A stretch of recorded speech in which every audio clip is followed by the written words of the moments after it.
Hello everyone, welcome to all classes. आज मैं एक नया सीरीज़ स्टार्ट करने जा रहा हूँ contemporary world politics, class 12th का पॉलिटिकल साइंस का जो क्लास 12th की बुक है मैं वो स्टार्ट करने जा रहा हूँ। मैं आपको बुक दिखा देता हूँ बेसिकली। तो कंटेम्प्रेरी वर्ल्ड पॉलिटिक्स, ठीक है, ये क्लास 12th की बुक है, ठीक है। तो इसको लेक्चर मैं लूँगा। आज मैं आपको लेक्चर फर्स्ट स्टार्ट करूँगा, ठीक है। तो द कोल्ड वार एरा, ठीक है। तो इस जो बुक का नाम है वो बुक का नाम है द कंटेम्प्रेरी वर्ल्ड पॉलिटिक्स। तो आपको पता होना चाहिए कि आखिर ये कंटेम्प्रेरी क्यों है। PORARY, कंटेम्प्रेरी मतलब क्या होता है? कंटेम्प्रेरी मतलब होता है कि जो अभी आप देख पा रहे हैं कि कंटेम्प्रेरी मतलब क्या हो गया, जैसे कि जो प्रेजेंट वर्ल्ड है ये आप इसको एक कंटेम्प्रेरी बोल सकते हैं, ठीक है। अभी क्या क्या अभी हो रहा है, ठीक है, जो प्रेजेंट वर्ल्ड में है वो क्या क्या अभी हो रहा है, ठीक है। जो प्रेजेंट वर्ल्ड में अभी क्या क्या हो रहा है तो आप अभी देखेंगे। तो ये बेसिकली इस वाले बुक में आपको जो है वो इंटरनेशनल रिलेशन, ठीक है, एक कंट्री का दूसरे कंट्री से कैसा रिलेशन है, ठीक है, उसके बारे में आपको ये बेसिकली इस चैप्टर में आपको बहुत कुछ पता चलेगा। आपको हिस्ट्री का पता चलेगा कि पास्ट में एक कंट्री का रिलेशन दूसरी कंट्री का साथ रिलेशन कैसा था, ठीक है। तो अभी अगर आप देखेंगे तो USA वर्सेस ईरान, ठीक है। अभी आप देखेंगे कि USA ने अभी काफ़ी ज़्यादा अभी क्या कर रखा है, अभी सैंक्शन लगा रखा है किस पर, ईरान पर। इसके कारण क्या हो रहा है कि जो ईरान की जो इकोनॉमी है वो क्या हो गई, ख़त्म हो गई है। जो ईरान की इकोनॉमी है वो मतलब कि डैमेज हो चुका है, ठीक है। तो अभी आप देखेंगे कि बेसिकली कि आखिर ये USA ने आखिर ईरान पे क्यों लगाया है, सैंक्शन क्यों लगाया है, उसके पीछे आखिर रीज़न क्या है। तो ये आपको कंटेम्प्रेरी वर्ल्ड पॉलिटिक्स में आपको एक ये भी आपको दिखेगा, ठीक है। जैसे कि पैलेस्टाइन वर्सेस क्या है आपको इज़राइल, ठीक है, इज़राइल। तो आपको ये पता चलेगा कि आखिर बेसिकली पैलेस्टाइन और इज़राइल में क्यों जो वार है वो आखिर वो क्यों चल रहा है, ठीक है, इसका क्या रीज़न है। तो ये आपको, अगर आप इसको समझना चाह रहे हैं तो आपको पास्ट में आपको उसको समझना ज़रूरी होगा कि आखिर पास्ट में कंट्री के बीच में रिलेशन कैसा था। तो आप अभी देखेंगे कि इंडिया और USA का रिलेशन कैसा है। अगर आप इंडिया USA के रिलेशन को अगर आप अच्छे से अगर आप समझ पाएंगे तो इससे क्या होगा कि आप ये जान पाएंगे कि अभी जो बेसिकली जो वर्क कैसे कर रहा है, जो एक कंट्री दूसरी कंट्री का रिलेशन कैसा है, ठीक है। रसिया और चाइना का रिलेशन कैसा है, रसिया और इंडिया का रिलेशन कैसा है, ठीक है। तो आप जब भी आप इंटरनेशनल रिलेशन पढ़ें, ठीक है, जब भी आप वर्ल्ड पॉलिटिक्स को जब आप समझें तो कभी भी आप स्ट्रेट वे में आप ना समझें कि सिर्फ USA और इंडिया का रिलेशन, ठीक है। अगर आप एक स्ट्रेट वे में अगर आप समझेंगे तो आप कोलाइड कर जाएंगे, ठीक है। तो आपको स्ट्रेट वे में नहीं समझना है, आपको मल्टी डायमेंशनल आपको होना पड़ेगा। तो इसमें क्या होगा कि मल्टी डायमेंशनल जब आप होंगे तो उसमें क्या होगा कि आप समझ पाएंगे कि एक कंट्री का रिलेशन सिर्फ एक पे नहीं है, वो मल्टीपल फैक्टर पर वो डिपेंड कर रहा है, ठीक है। तो अगर किसी एक कंट्री का रिलेशन दूसरे कंट्री के साथ अगर अच्छा हो रहा है तो इसका मतलब है कि दूसरी कंट्री उसके पीछे कुछ ना कुछ रोल पक्का से वो प्ले कर रही होगी, ठीक है। तो IR एक कॉम्प्लेक्स है, ठीक है। किसी को पता नहीं चलेगा कि कब कौन किसका फ्रेंड किसका एनिमी बन जाए और कौन किसका एनिमी कब किसका फ्रेंड बन जाए। तो इसी कारण एक इसमें बहुत अच्छा एक स्टेटमेंट है इंटरनेशनल रिलेशन में कि no one is permanent friend and no one is permanent enemy, ठीक है। तो ये आप अपने डेली लाइफ में भी आप इसको देख सकते हैं, ठीक है। तो जो आपका अच्छा दोस्त हुआ करता था वो आज आपका एनिमी हो गया, जो आपका कभी आपका एनिमी हुआ करता था आज वो आपका दोस्त हो गया। तो जब आप इसको पढ़ेंगे तो आप इसको इस सेंस से पढ़ें कि आपको पता चले कि आखिर अच्छा ये ऐसे वर्क कर रहा है, ये ऐसे वर्क कर रहा है, तो आप इसको कनेक्ट कर पाएंगे। ये जो चैप्टर है इसमें आपकी पूरी कनेक्टिविटी होनी चाहिए। एक इवेंट का दूसरे इवेंट पे क्या इम्पैक्ट है वो आपको समझना पड़ेगा कि अगर वर्ल्ड वार 1 हुआ है तो फिर वर्ल्ड वार 2 क्यों। तो चलिए, तो हम लोग अब आगे बढ़ते हैं। तो मैं आपको इस चैप्टर का नाम है द कोल्ड वार एरा। तो आपको समझता होगा कि आप ये सोचेंगे कि आखिर वार जो है वो 2 तरीक़े से होता है। यहाँ पे बता रहा है कि एक कोल्ड है, एक होता है हॉट वार। जो वर्ल्ड वार 2 है ना, ये आपको हॉट वार है। मतलब क्या हो गया, यहाँ पर जो कंट्री है वो एक दूसरे के सामने आके कन्फ्रंटेशन कर रही है, ठीक है। तो इसका मतलब क्या होगा कि वो एक दूसरे का जो नेचुरल जो ट्रेडिशनल जो वेपन है वो यूज़ कर रही है, एक दूसरे को किल कर रही है। तो ये आपको हॉट वार हो गया, ठीक है। कोल्ड वार क्या हो गया, आप कोल्ड वार का आप कैसे समझ सकते हैं कि कोल्ड वार में क्या होगा कि एक कंट्री ए है, एक कंट्री बी है, ठीक है। ये एक दूसरे के सामने में तो रहेगा ज़रूर, बट ये फाइट नहीं करेंगे। तो आपको इस चैप्टर में पढ़ाऊँगा कि यूएसए एंड यूएसएसआर, ठीक है, ये जो दो कंट्री है ये कैसे कोल्ड वार में रहा करीब करीब, ठीक है, 1991 तक। जब 1991 में जब यूएसएसआर जब ब्रेकडाउन हो गया, ठीक है, तो उसके बाद क्या पोजीशन है मैं उस पर आऊँगा बाद में, लेकिन आपको मैं थोड़ा पहले बता देता हूँ कि आखिर कोल्ड वार में क्या होगा। कि कोल्ड वार में देखेंगे कि अगर रसिया ने कोई अगर सेटेलाइट अगर लॉन्च किया, ठीक है, कोई अगर सेटेलाइट अगर इसने लॉन्च किया है स्पेस में तो यूएसए भी करेगा, ठीक है। अगर कोई मिसाइल अगर इसने बनाया है तो ये भी वो मिसाइल बनाएगा, ठीक है। अब क्या हो रहा है, तो अब आप इससे देख पा रहे होंगे कि एक कंट्री जो काम कर रही है वही काम दूसरी कंट्री भी कर रही है, ताकि पावर को मैच कर सकें, ठीक है। तो अगर जो एक पावरफुल कंट्री से फाइट बहुत ही मुश्किल करती है, ठीक है, वो डिफरेंस क्लियर होता है कि मतलब कि इसके पास ही मिसाइल है, यूएसए के पास भी है, यूएसएसआर के पास भी है, तो वो डिफरेंस हमेशा बना रहेगा, तो उस समय वार नहीं होगा, ठीक है। तो आपको दिखाता हूँ कि मतलब बेसिकली कि क्यूबन मिसाइल क्राइसिस क्या था, ठीक है। क्यूबा, ठीक है, क्यूबा एक कंट्री है जो कि अगर आपको इसमें आपको एक चीज़ और आपको समझना पड़ेगा, मैं आपको जरा सा मैप के थ्रू मैं आपको समझाऊंगा, तभी आप इसको थोड़ा सा और ज़्यादा आप इसे बेहतर तरीके से आप इसे समझ पाएंगे। आप पास मैप होना ही चाहिए, तभी आप पॉलिटिक्स को भी आप समझ पाएंगे। लोकेशन का आपको पता होना चाहिए कौन सा लोकेशन कहाँ पर है, ठीक है। ये देखिए, ये आपको क्या है, यूनाइटेड स्टेट ऑफ अमेरिका, ठीक है। ये क्या है, रसिया। ये जो रसिया है ये आज का है, ठीक है। पहले यहाँ पे ये पूरा आया करता था, ठीक है। ये रीजन भी 1991 के बाद का ये रसिया है, ठीक है।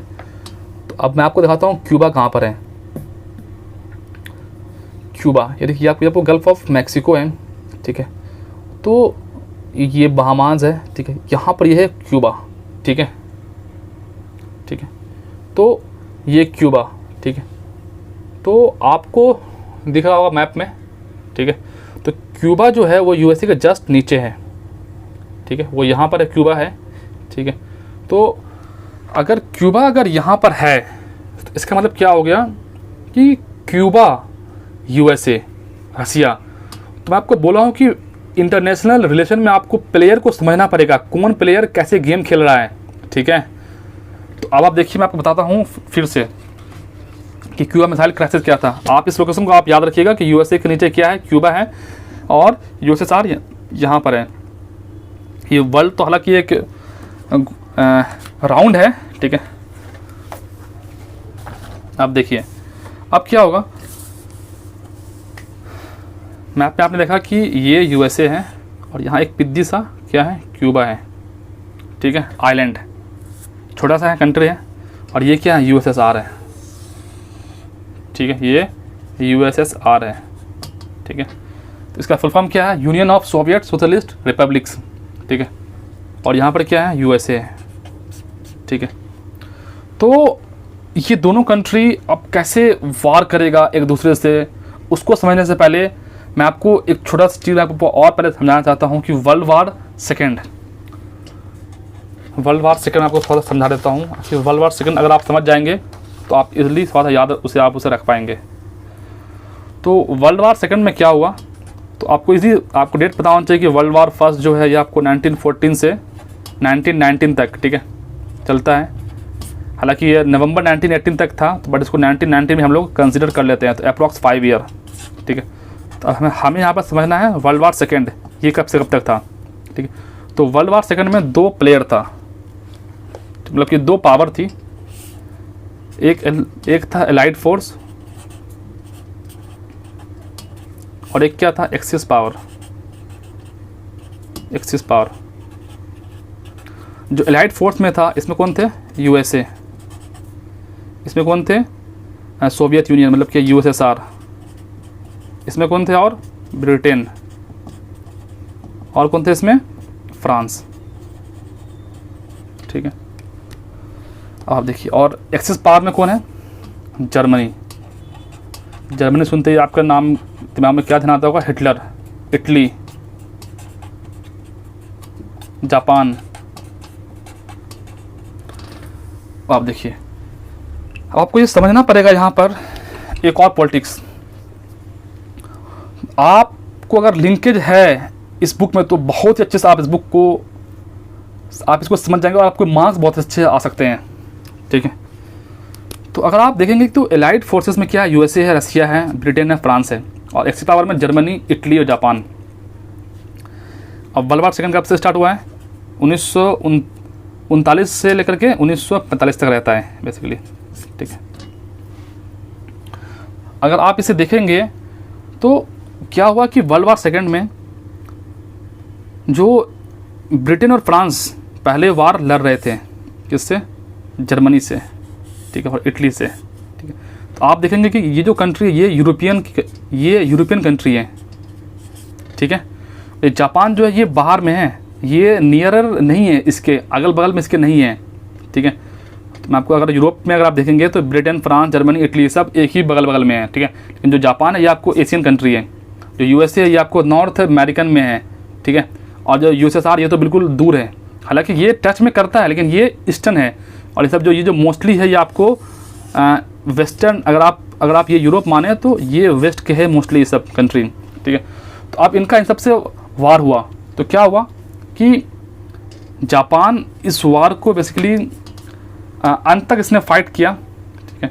तो जो यूएसए जो कूदा बेसिकली वो जापान के कहने मतलब कि बेसिकली जो जापान ने पोल हार्बर एक जगह था वहाँ पर इसने अटैक किया, ठीक है। तो उसके बाद जापान जो यूएसए है वो एलाइड फोर्स में आ गया, ठीक है। फिर उसने यहाँ पर अटैक किया जापान में, जापान की 2 सिटी को उसने डिस्ट्रॉय कर दिया, नागासाकी और हिरोशिमा, ठीक है।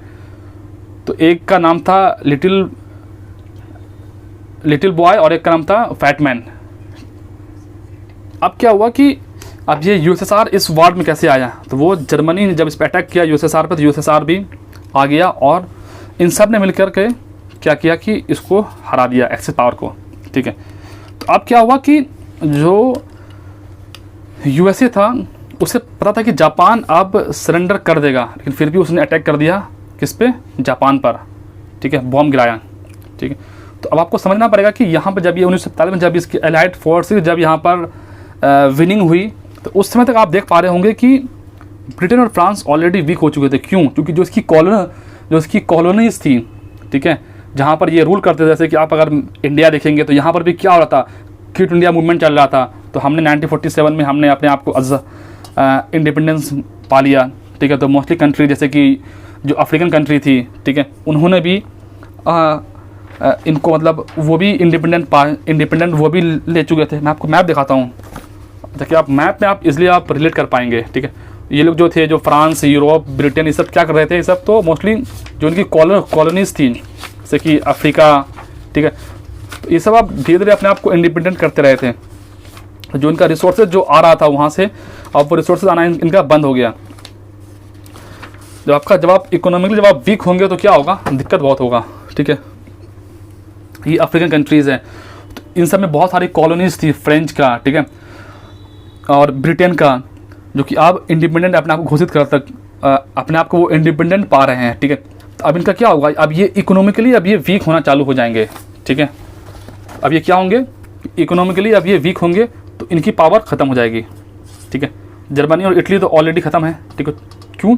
क्योंकि इन लोगों का जो मैन पावर है, जो आर्मी है, जो इनकी इकोनॉमी है वो बिल्कुल कोलैप्स हो चुका है। इसमें कौन थे तो जर्मनी ऑलरेडी ख़त्म हो चुका है, इटली ऑलरेडी ख़त्म हो चुका है, क्योंकि इन लोगों का जो इकोनॉमी है वो पहले ही ख़त्म हो चुका है, ठीक है। जब आपकी इकोनॉमी जब आपकी डैमेज हो जाएगी तो आप ख़त्म हो जाएंगे। तो आप कौन बचा, यूएसए और यूएसएसआर। आप देख पा रहे हैं कि एलाइड फोर्सेस में दोनों है, यूएसए और यूएसएसआर भी है। मैं आपको अभी बताया कि no one is permanent friend and no one is permanent enemy. तो अब ये दोनों अब बहुत पावरफुल है यहाँ पर हैं, ठीक है, क्योंकि इनके पास रिसोर्सेज है। तो अब ये लोग पावरफुल होते जा रहे हैं। तो अब ये लोग चूँकि अब वर्ल्ड वार सेकंड एंड हो चुका है, तो अब ये लोग क्या करेंगे, अब ये लोग यूएसए और यूएसएसआर अब ये दोनों फाइट करेंगे आपस में, ठीक है। अब उसी चक्कर में क्या हो गया, क्यूबन मिसाइल क्राइसिस स्टार्ट हुआ। ठीक है, तो आपने मैप देख चुके हैं क्यूबन मिसाइल क्राइसिस कहाँ पर था। ठीक है, ये यूएसए है, ये आइलैंड नेशन है क्यूबा, और ये क्या है, यूएसएसआर है। यूएसएसआर है और ये क्या है, ये यूएसए है। ठीक है, और ये क्यूबा है। ठीक है, आपको गेम समझना पड़ेगा। क्या हुआ कि अप्रैल 1961, ठीक है, जो leader of the Soviet union थे निकिता क्रूसेव, ठीक है, निकिता क्रूसेव, ठीक है, निकिता क्रूसेव ने क्या किया कि क्यूबा के अंदर में क्या किया बेसिकली कि उन्होंने जो न्यूक्लियर मिसाइल था वो यहाँ पर वो कर दिया, मतलब बेसिकली कि पूरा अपलोड कर दिया यहाँ पर। ठीक है, मतलब पूरे में अगर ये क्यूबा है, अगर आइलैंड है अगर, तो यहाँ पर पूरे मिसाइल इसने लगा दिया। ठीक है, जो इसने निकिता क्रूसेव जो कि यूएसएसआर के उस समय प्रेसिडेंट होंगे, जो यूएसएसआर है उसने क्या कर लिया, क्योंकि बाद में रसिया बना, तो उसने यहाँ पर आके क्यूबा में जाके न्यूक्लियर मिसाइल यहाँ पे लाके लगा दिया। ठीक है, तो और विदिन 3 वीक के बाद ये बात पता चलता है कि उसको यूएसए के प्रेसिडेंट, जिसका नाम क्या होता है, जॉन एफ कैनेडी। ठीक है, तो सपोज करिए कि अब यहाँ पर न्यूक्लियर मिसाइल लग चुका है। ठीक है, तो अब तो भाई अब क्या होगा, अगर न्यूक्लियर मिसाइल अगर लगता है तो अगर इसका चूँकि रेंज ज़्यादा होने लगता है तो इसका रेंज कुछ ऐसे होता है। ठीक है, तो ये करीब करीब हाफ यूएसए को कवर कर लिया था न्यूक्लियर मिसाइल। क्योंकि आज के डेट में आप इसको कैसे कनेक्ट कर सकते हैं, अब मैं आपको बताता हूँ। आप जानते हैं नॉर्थ कोरिया को, बिल्कुल जानते होंगे, इसको कौन नहीं जानता है। तो ये क्या कर रहा है, सेम यही काम कर रहा है कि जो आज के डेट में जो अब क्यूबा जो था, जो उस समय वो हुआ था, तो यही मतलब बेसिकली क्या करता है बेसिकली कि मिसाइल बोलता है कि हम यहाँ से मिसाइल मारेंगे तो यूएसए के न्यूयॉर्क तक सिटी तक चला जाएगा। मतलब वो बोलता है कि हम आधा यूएसए को हम वन टाइम में हम डिस्ट्रॉय कर सकते हैं। तो ये सब सेम चीज़ है। ठीक है, 3 वीक के अंदर में इसको पता चला जॉन एफ कैनेडी को कि भाई अब यहाँ पे मिसाइल लग चुका है, तो अब ये क्या करेंगे। तो अब इन्होंने क्या किया, तो उस समय क्यूबा के लीडर कौन थे, फिडेल कास्ट्रो।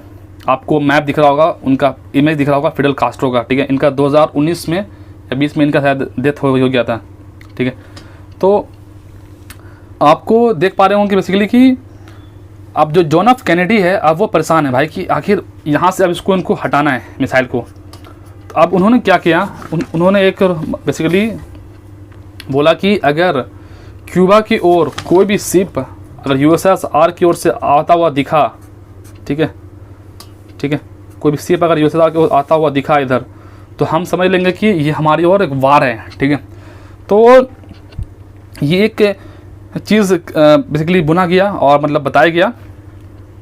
तो इस चीज़ को लेकर के जो निकिता क्रूसेव थे उन्होंने यहाँ से न्यूक्लियर मिसाइल को डीमिलिटाइज कर लिया, मतलब बेसिकली यहाँ से हटा लिया गया।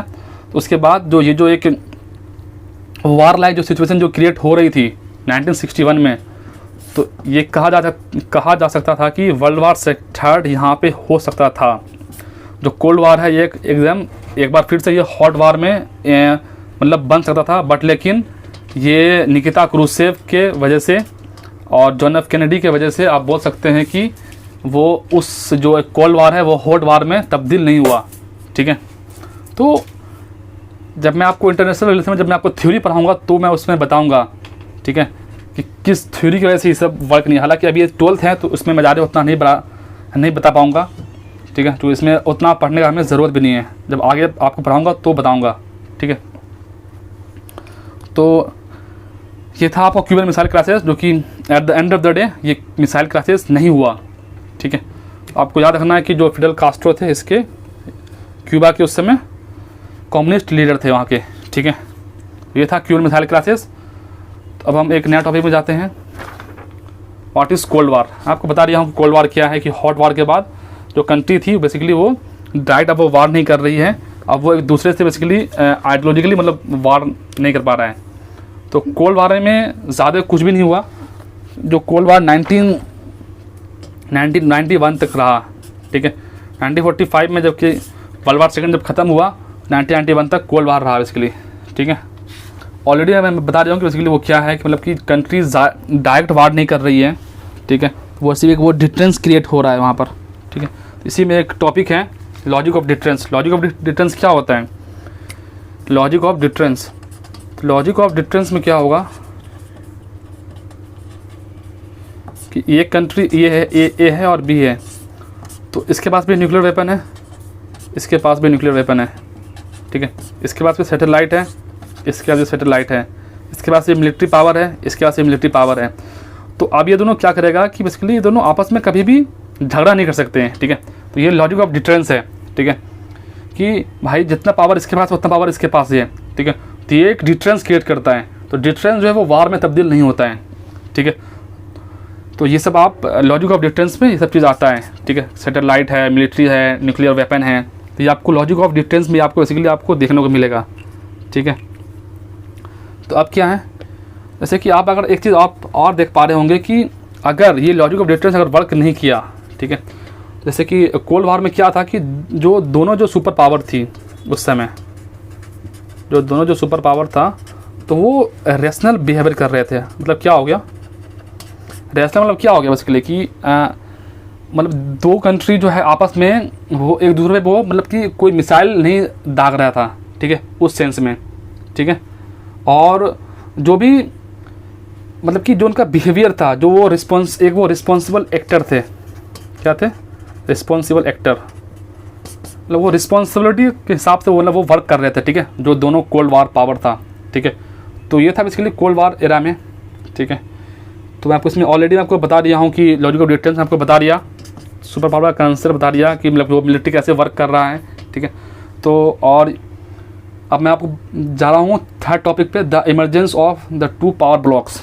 बहुत अच्छा टॉपिक है ये, ठीक है। क्या है थर्ड टॉपिक में, क्या आएगा कि द इमरजेंस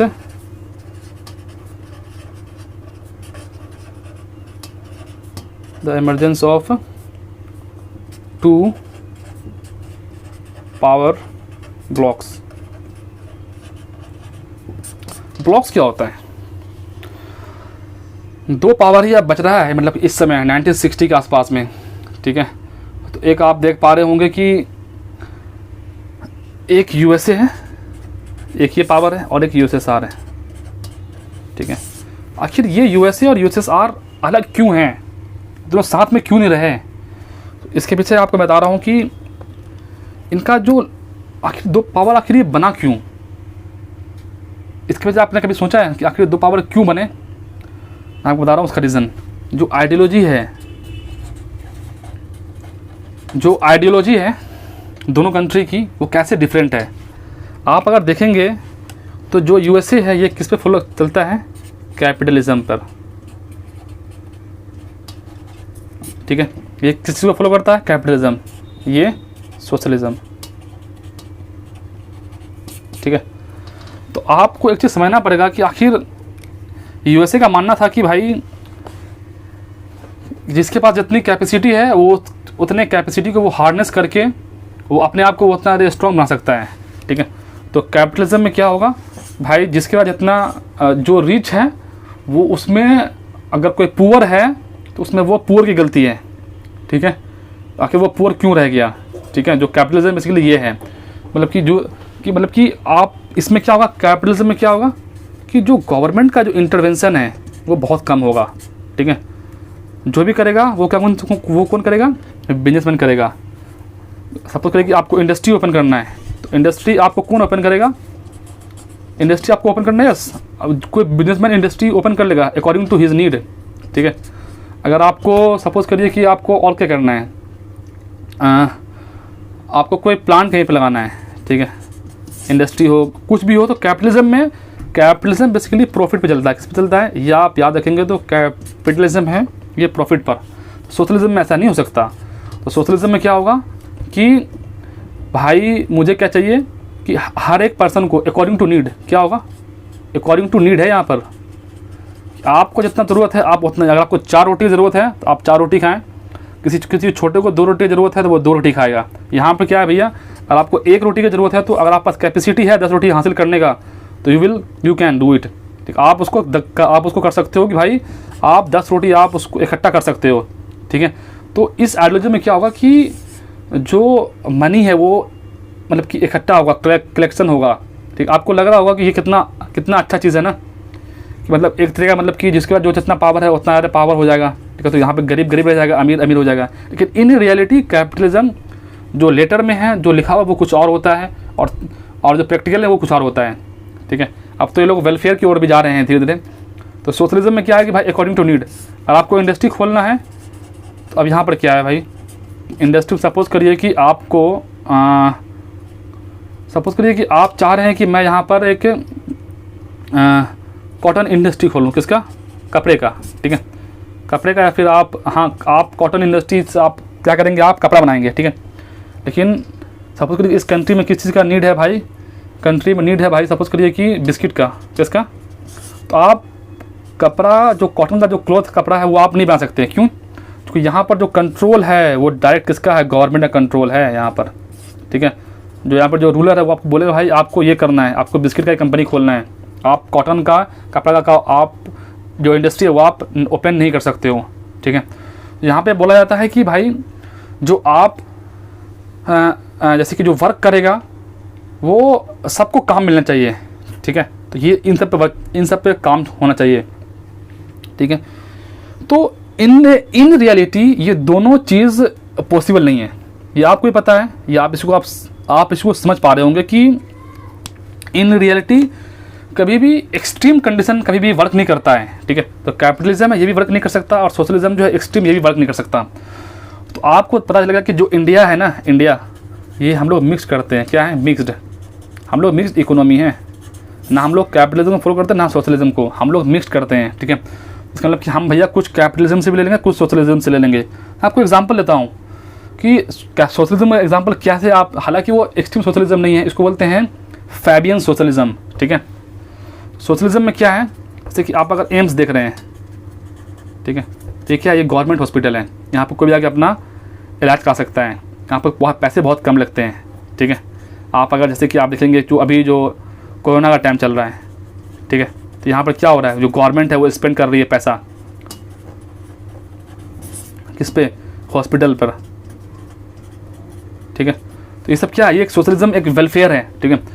और कैपिटलिज्म में क्या हो गया, जैसे कि अगर सपोज करिए कि भारत में कोई अगर गूगल आया, तो हम गूगल को थोड़े भले बोलेंगे भैया कि आप गूगल आप क्रोम ना चलाओ, आप मुझे अब रोटी ज़रूरत है, आप मतलब आप रोटी का इंडस्ट्री खोलो, ऐसा हम उसे नहीं बोलते हैं। आफ्टर 1991 1991 के बाद जब हमने LPG किया, लिबर्टाइजेशन, प्राइवेटाइजेशन एंड ग्लोबलाइजेशन जब हमने किया, तो हमने और ज़्यादा हमने कैपिटलिज्म को हमने बढ़ावा दिया भाई।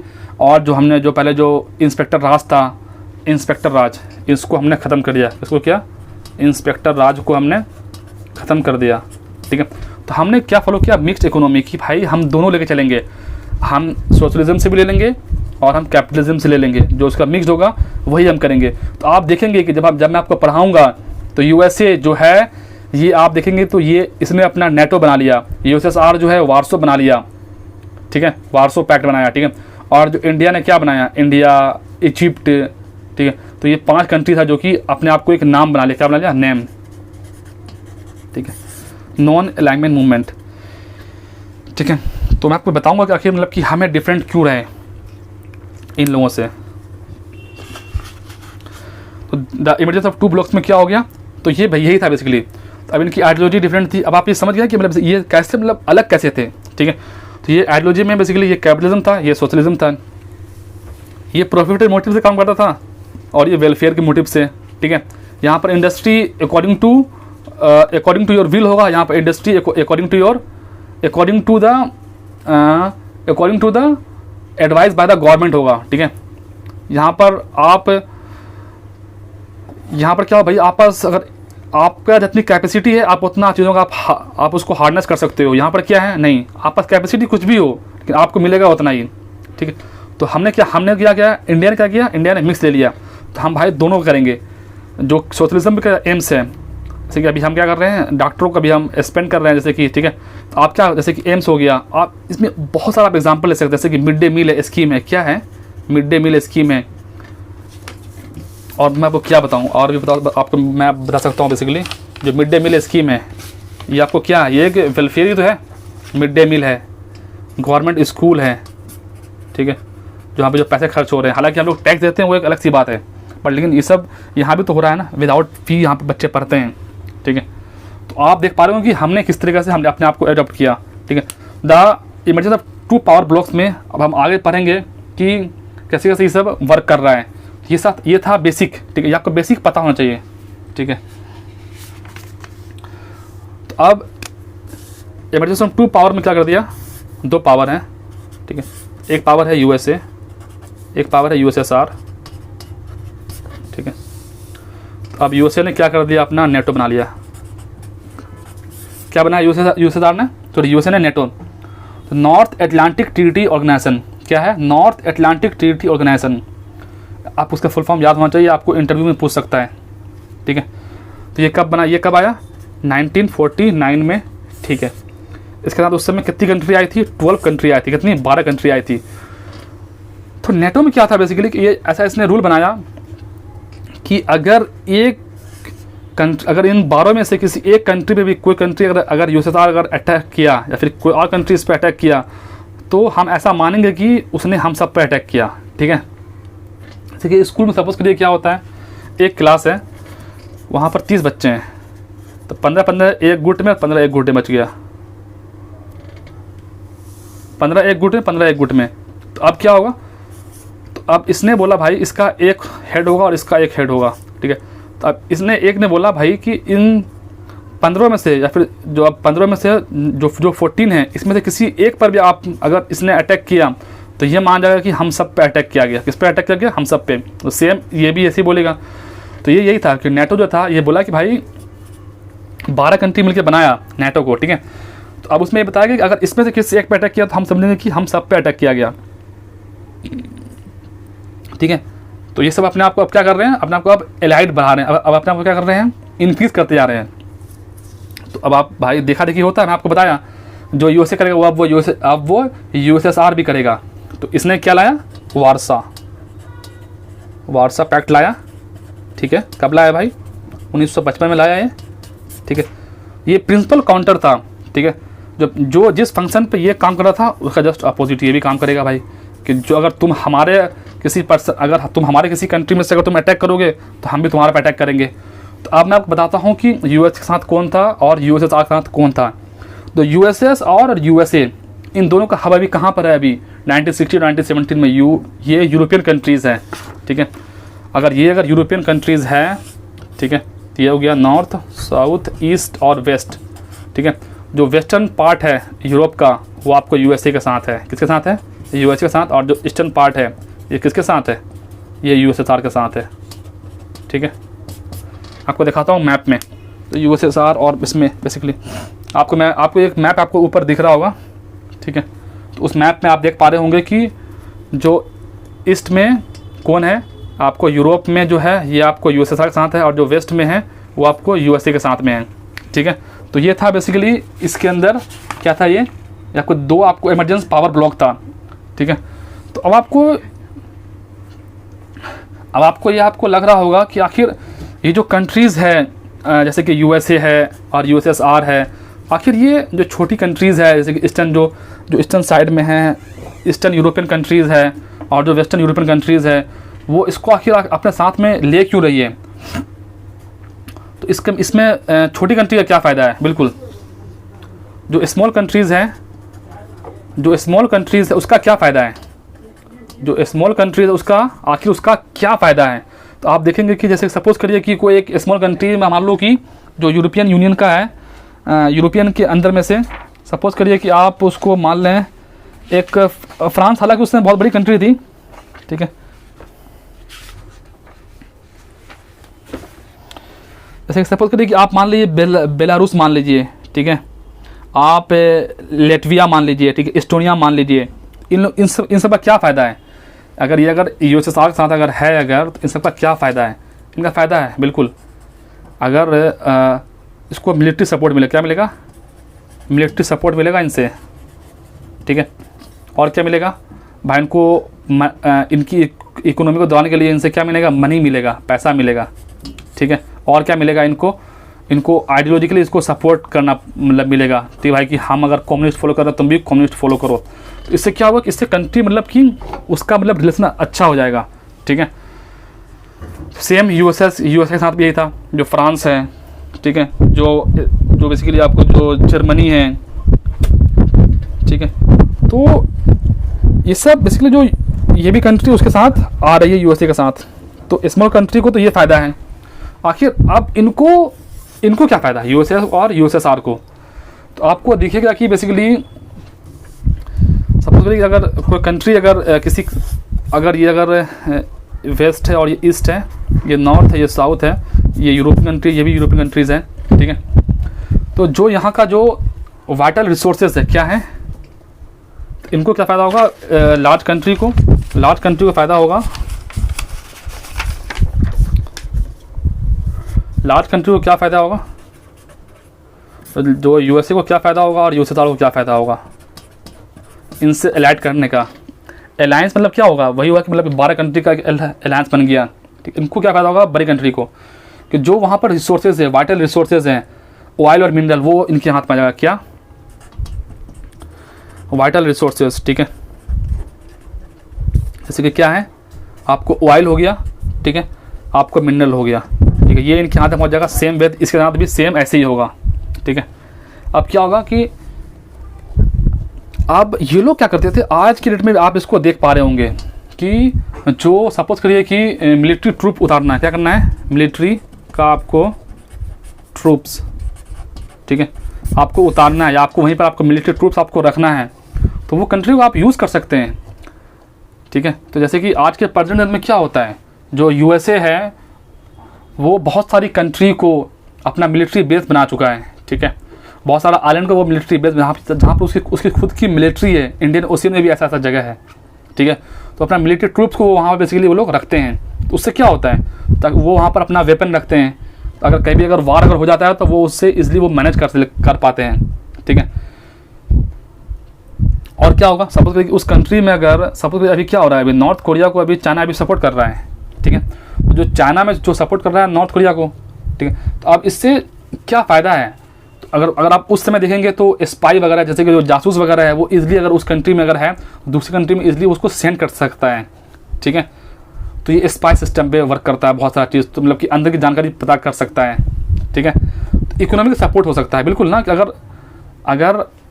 अगर ये सब लार्ज कंट्री है तो ये अगर रिसोर्स को यूज़ कर रहा है तो इसको बहुत फ़ायदा होगा भाई, कि जो उसका जो रिसोर्सेज वगैरह वो यूज़ कर रहा है, तो और वो उससे वो बहुत ज़्यादा उसको फ़ायदा होगा, ठीक है। तो ये था कुछ आपको बेसिकली मैं बेसिकली अभी तक आपको 3 पॉइंट करा चुका हूँ, ठीक है। इस क्लास 12 की बुक में मैं क्यूबन मिसाइल क्लासेस करा दिया हूँ आपको, ठीक है। मैं आपको एक बार मैं आपको रिवाइज करा देता हूँ क्या क्या मैं आपको कराया हूँ। आपको क्यूबन मिसाइल क्लासेस करा दिया कि 1961 में हुआ था, निकिता क्रुश्चेव सोवियत यूनियन के थे, और जॉन एफ कैनेडी जो है ये आपके यूएस प्रेसिडेंट थे, और फिडेल कास्ट्रो जो उस समय क्यूबन के मतलब कि कम्युनिस्ट वहाँ के एक रूलर थे। क्यूबन मिसाइल क्लासेस आखिर क्यों नहीं हुआ, ठीक है। उसके बाद क्या हुआ कि जो बेसिकली कोल्ड वार बेसिकली क्या होता है, मैं आपको वो बताया, ठीक है। कोल्ड वार बेसिकली क्या होता है कि मतलब जो आपस में जो फाइट नहीं कर पा रहे हैं। फिर मैं बताया आपको 2 इमरजेंस पावर ब्लॉक कैसे कैसे वर्क करता है, उनको आइडियोलॉजिकल उनमें कैसे डिफरेंट हैं, आपको वो बताया। तो आखिर उसके बाद मैं आपको एलाइड बताया कि नेटो कैसे वर्क कर रहा है, वार्सो पैक्ट क्यों हो रहा है, ठीक है। आइडियोलॉजिकल डिफरेंस क्या है, जैसे कि अगर आप देखेंगे यूएसए जो क्या है ये लिबरलिज्म है, ठीक है, और ये क्या है कम्युनिज्म है। तो वो उस सेंस में यूएसएसआर जो है ये क्या है, ये लिबरल है, ठीक है। ये लिबरलिज्म को फॉलो करता है, ये किसको फॉलो करता है, कम्युनिज्म को, ठीक है। आपको बता दिया हूँ बहुत कुछ, ठीक है। इसके बाद मैं आगे भी मैं आपको नेक्स्ट टॉपिक में आपको लेकर के आऊँगा। जाने से पहले आपसे 2 सवाल हैं कि आप मुझे बताएं कमेंट सेक्शन में कि जो यूएसए ने जो अटैक किया था जापान पर, आपका उस पर क्या पॉइंट ऑफ व्यू है। तो आप अपना पॉइंट ऑफ व्यू रखिए, क्या वो सही था या गलत था, ठीक है। और आप मुझे बताएं कि वो कौन सा बम था जो कि यूएसए ने जापान पे रखा था, ठीक है। और अभी जापान का और यूएसए का कैसा रिलेशन है, आपको इस बारे में आपको अभी समझना पड़ेगा। सो आज के लिए इतना ही है दोस्तों, ओके। और आप मेरे चैनल को सब्सक्राइब कर सकते हैं और बेल आइकन को क्लिक कर सकते हैं, और वीडियो पसंद हुआ तो आप इसे ज़रूर से शेयर करें और लाइक करें। Okay, take care, bye bye.